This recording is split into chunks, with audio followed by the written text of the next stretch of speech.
السلام عليكم ورحمة الله تعالى وبركاته. حيا الله جميع متابعيني، أتمنى الكل بخير وبصحة وبسلامة. رمضان كريم عليكم إن شاء الله، ينعاد عليكم بالخير والصحة والعافية أنتم أهلكم وأحبابكم وعوائلكم يا رب العالمين. حبايبي، مثل ما تشوفون اليوم راح سويت طريقة عمل تراب الملوك. طبعا هذا الحلو كلش طيب وما ينمل، وبنفس الوقت طريقته كلش سهلة وشغلة ربع ساعة ممكن تحضرينه وتقدمينه لعائلتك. طبعا أنا أول هنا ما بديت عندي باكيتين من البسكوت راح أستخدم. هنا أنا أول باكيت اللي هو بطعم الفانيلا طحنته وراح أخليه بصحن على صفحة. بعدها أطحن أيضا بطعم البسكوت بطعم الكاكاو، وأيضا أخليه بصحن على صفحة، وأبدي أذوب الزبدة وأضيفها لهم بالتدريج طبعا.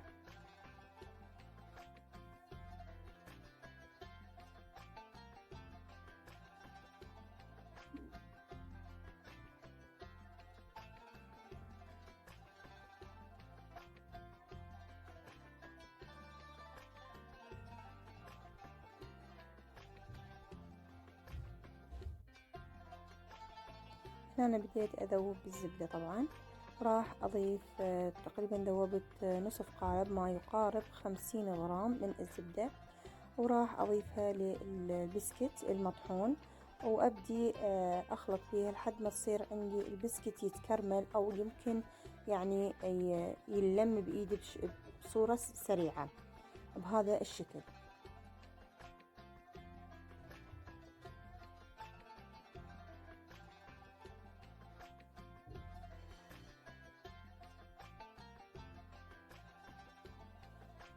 أيضا ذوبتها وضفتها للبسكت الكاكاو وبديت أخلط فيها لحد ما تكرملت عندي. راح أبدي بعدها أشكل بصحن الخاص بالتقديم. طبعا هنا أنا بديت أيضا حضرت الكريمة.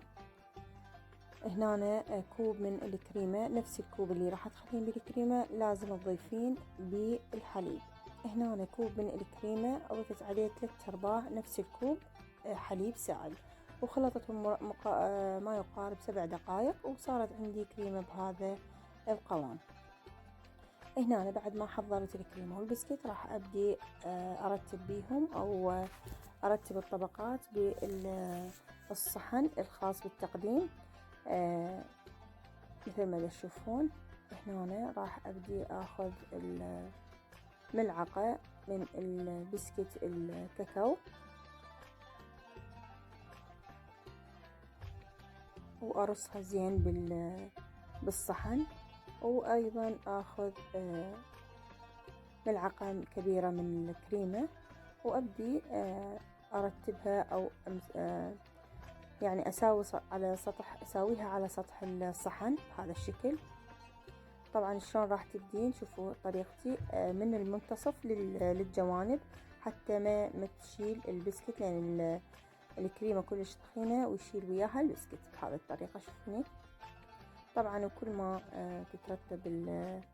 يترتب الصحن تطلع شكل الطبقات كلش روعة ويعني شهي هذا الشكل. أيضا ضفت الطبقة الثانية من الكريمة أو بسكوت الفانيلا ورصيتها على الكريمة اللي وضعتها أسفلها، وراح أخلي الطبقة الأخيرة من الكريمة، وبهذه الطريقة صارت عندي طبقات كلش واضحة ومرتبة.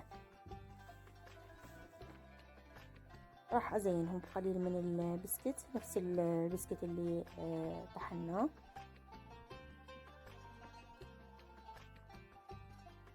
وبهذه الطريقة لحد ما أكمل الكمية كلها.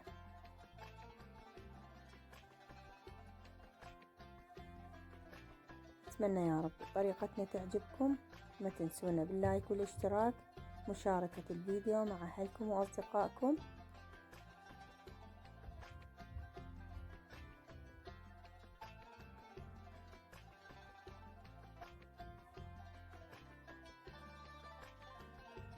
وهنا وصلنا لنهاية الفيديو. دمتم في حفظ الرحمن ورعايته، في أمان الله.